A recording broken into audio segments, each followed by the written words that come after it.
Hi అండి. నమస్తే. Welcome back to our channel Rakshita's home foods. ఈరోజు వీడియోలో చిన్నవాళ్ళకి, పెద్దలకి ఎంతో ఇష్టమైన బనానా మఫిన్స్‌ని జస్ట్ ఓన్లీ 4, 5 ఇంగ్రీడియెంట్స్‌తోనే ఈజీగా ఇంట్లోనే ప్రిపేర్ చేసుకోవచ్చు. అంతే కాకుండా దీనిలో మైదాని, గోధుమ పిండిని కానీ వాడకుండా హెల్తీగా ఓట్స్ పౌడర్‌తోని ఈ బనానా మఫిన్స్‌ని ప్రిపేర్ చేయబోతున్నాను. లేట్ చేయకుండా ప్రాసెస్ ఏంటో చూసేద్దాం.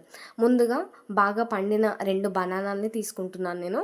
సో, దీన్ని పైన తొక్క తీసేసి ఒక బౌల్‌లోకి యాడ్ చేసుకొని వీటిని మొత్తం మ్యాష్ చేసుకోవాలి.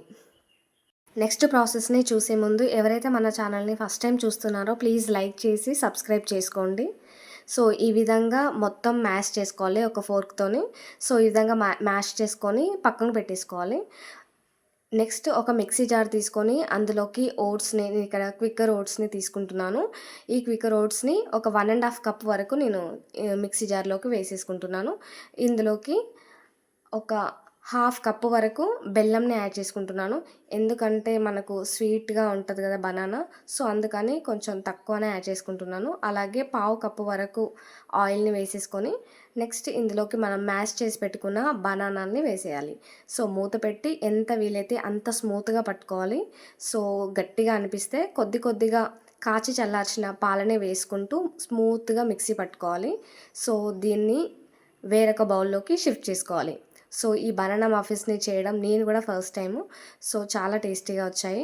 సో, ఇందులోకి 1 టేబుల్ స్పూన్ బేకింగ్ పౌడర్‌ని, హాఫ్ టేబుల్ స్పూన్ బేకింగ్ సోడాని యాడ్ చేసుకొని మొత్తం అంతా బాగా మిక్స్ చేసుకోవాలి. ఎలాంటి లంప్స్ లేకుండా ఒక ఫోర్క్‌తోని బాగా మిక్స్ చేసుకోవాలి. ఇక్కడ నేను వెనిలా ఎసెన్స్‌ని వైట్ ఏసుకుంటున్నాను. సో, ఇది కూడా మంచిగా కలిసే విధంగా మిక్స్ చేసుకోవాలి. సో, ఈ విధంగా రిబ్బన్ కన్సిస్టెన్సీ వచ్చే విధంగా చూసుకోవాలి. ఇందులోకి లాస్ట్‌లో చాకో చిప్స్ లేదంటే ఇలా చాక్లెట్స్ ఉంటది కదా! సో, సన్నగా కట్ చేసుకొని యాడ్ చేసుకుంటున్నాను. సో, టేస్ట్ అనేది బావుంటుంది.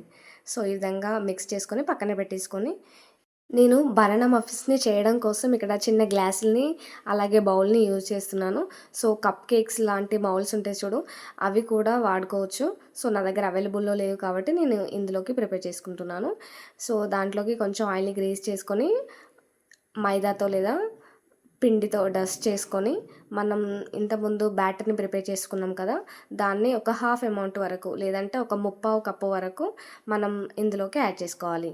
సో, మిగతా 1/4 అనేది మనం బేక్ చేసినప్పుడు అది పొంగుతుంది కాబట్టి సో, అంతవరకు వేసుకుంటే సరిపోతుంది. నెక్స్ట్ మనం ముందే ఫ్రీ హీట్ చేసి పెట్టుకున్న ఒక 10 మినిట్స్ ముందు ఫ్రీ హీట్ చేసి పెట్టుకున్న బౌల్‌లోకి ఒక స్టాండ్ పెట్టేసి అందులోకి మనం వేసుకున్న కప్ కేక్స్ మౌల్డ్స్‌ని అందులోకి పెట్టేయాలి. సో, ఈ విధంగా సెట్ చేసుకున్న తర్వాత దీనిపైన మూత పెట్టేసి ఫ్లేమ్‌ని మీడియం ఫ్లేమ్‌లో ఉండే విధంగా చూసుకోవాలి. జస్ట్ ఒక 20-25 మినిట్స్‌లో మనకి బనానా మఫిన్స్ అనేవి ప్రిపేర్ అయిపోతాయి. సో, చాలా టేస్టీగా ఉంటాయి. మీరు కూడా ఒకసారి ట్రై చేయండి. పిల్లలు స్కూల్ నుంచి రాగానే వాళ్ళకి హెల్తీగా, టేస్టీగా ఏదైనా తినాలనిపిస్తే ఈ విధంగా చేసి పెట్టండి.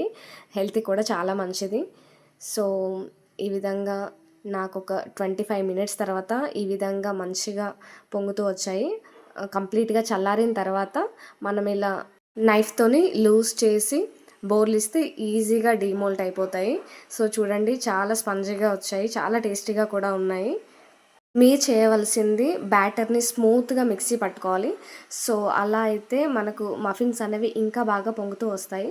సో, తప్పకుండా ట్రై చేసి ఏ విధంగా కుదిరిందో నాకు కూడా కామెంట్ చేయండి. అలాగే లైక్ చేసి సబ్స్క్రైబ్ చేయండి. Thanks for watching. బాయ్.